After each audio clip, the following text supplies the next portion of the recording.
Falou do desarmamento, né? Existe uma história que eu não sei qual é que é a verdade. Porque umas pessoas falam que aquele referendo lá de 2005, ele foi, sim, respeitado. Tem gente que diz que ele não foi respeitado.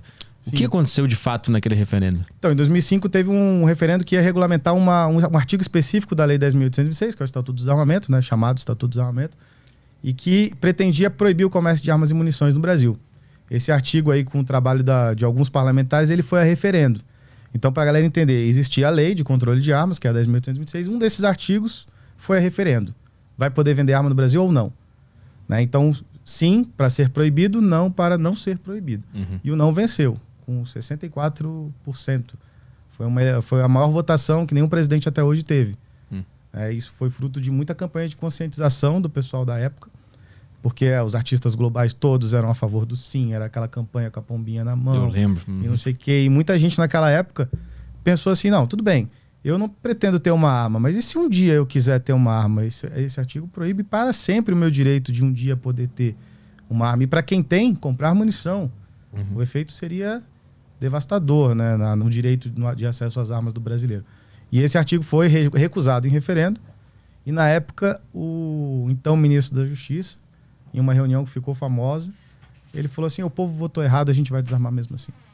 E o desarmamento foi empurrado goela abaixo. Mas continuou sendo legal comprar, não? Sim, o comércio continuou sendo legal, então, mas as restrições impostas por decretos presidenciais na época deixaram o comércio praticamente inviável. 90% das lojas de armas naquela época foram à falência. Ah, então eles criaram dispositivos para forçar, para dificultar. Para dificultar. Porque eles não poderiam criminalizar na cara dura. Entendi. Então foi feito na base de regulação. Entendi. Então, por exemplo, a Polícia Federal, ela é quem regula a compra de arma para defesa. E o Exército é quem regula a compra de arma para esporte e caça. Então, e colecionismo. Então, o Exército faz essa parte, a Polícia Federal faz outra parte. E a Polícia Federal, naquela época, orientada pelos ministros da Justiça da época, usavam do critério da efetiva necessidade, que estava lá prevista na lei, para dizer quem tem ou quem não tinha o direito. Então, era praticamente impossível um cara comum, um afegão médio, conseguir convencer o delegado da Polícia Federal de que ele tinha efetiva necessidade. Se você parar para pensar, é um critério que... Como é que você define o que é efetiva necessidade? É completamente subjetivo. Então, quem define é a opinião do delegado que analisa. Só de morar no Brasil, tu já necessita, né? Eu acho que teoricamente, né? Super perigoso. Tu mora no Brasil? Então tá, então tu precisa de uma arma. Eu acho que devia ser assim. Sempre pensei assim. Devia ser assim o negócio. Então, eles conseguiram dar uma manobra lá para dificultar. Teoricamente... ainda é legal comprar arma e munição, mas Sim. É tão difícil que acaba, na prática, se tornando ilegal. É uma burocracia muito grande, na verdade. Né? Hoje tem um mercado que abriu muito, pelo último governo mudou algumas coisas nos decretos presidenciais, que é uma parte da regulação, para quem não sabe, é via decreto. É o presidente que regula. Então a lei 10.806 ela é uma lei muito enxuta. Para a complexidade que é o tema de arma, os decretos acabam dando os pormenores ali, a diretriz para os pormenores. E muita coisa mudou nos decretos. Por exemplo, o delegado da Polícia Federal agora já não tem mais, não tinha, né? Agora tem de novo. Mas ele não tinha a possibilidade de dizer se você podia ter ou não. Então, passou a valer o que estava na lei. Você declara a efetiva necessidade, o delegado entende como verídico aquilo que você declarou. Então, isso facilitou um pouco a compra de arma para defesa pessoal pela Polícia Federal. No Exército mudou muito pouca coisa. Mas eu acho que o grande boom que o pessoal está vendo aí, muitos CACs novos, muitos clubes abrindo, muitas lojas abrindo, veio por causa da publicidade que a imprensa deu a esses decretos e que supriu talvez um buraco que existia no mercado, que era a proibição da propaganda. Então, a Lei 10.800 proíbe a propaganda de armas e munições. Mas a mídia fez tanta propaganda dos decretos que muita gente parou assim, então eu posso ter? Então eu quero ter. E aí o mercado cresceu muito, graças a isso, na minha visão. Não foi por causa de inovações legais, porque inovou pouca coisa. Foi por causa da mídia. Mas e também por causa do... O Bolsonaro, ele melhorou o acesso? Ou só a mídia divulgando e falando assim, essas coisas que foi... Foi a mídia divulgando. O Bolsonaro não fez muita coisa na prática. Ele mexeu em algumas coisas pontuais, desburocratizou muita coisa que não tinha sentido ser burocratizado. Por exemplo, vou dar o exemplo de compra de munição para o atleta. Então, a gente que é atleta de tiro, a gente gasta muita munição. A gente tem que treinar muito. O volume é muito alto de munição. A gente continua podendo comprar a mesma coisa que a gente comprava no passado.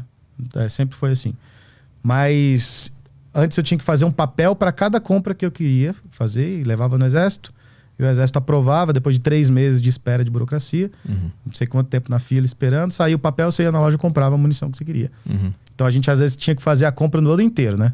Programava o ano, comprava tudo de uma vez.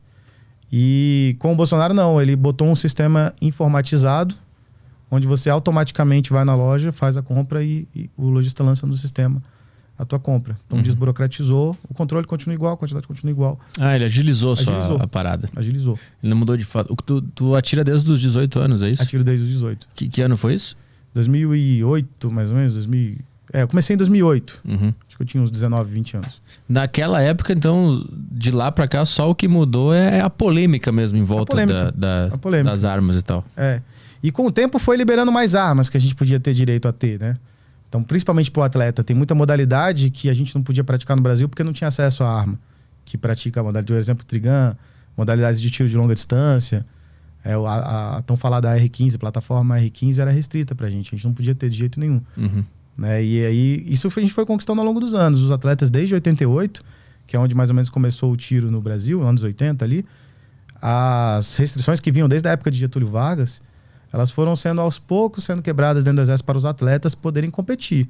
Porque senão ele não conseguia fazer nada. Então essas conquistas foram vindo gradualmente. Durante o governo Bolsonaro também vieram essas conquistas gradualmente. Né? Isso pro atleta, a gente pro atleta. E pro cidadão comum? Tipo, se eu quiser ter um revólver, é tão difícil quanto antes do Bolsonaro? A parte burocrática, sim. Nada mudou em relação a psicológico, teste de tiro. Você comprovar a idoneidade, né? Não pode ter antecedente criminal, não pode ter nem um inquérito no seu nome aberto. Então você não consegue comprar. E disso não mudou, mas mudou a quantidade de armas que você pode ter. A quantidade não mudou, mas mudou a variedade de armas.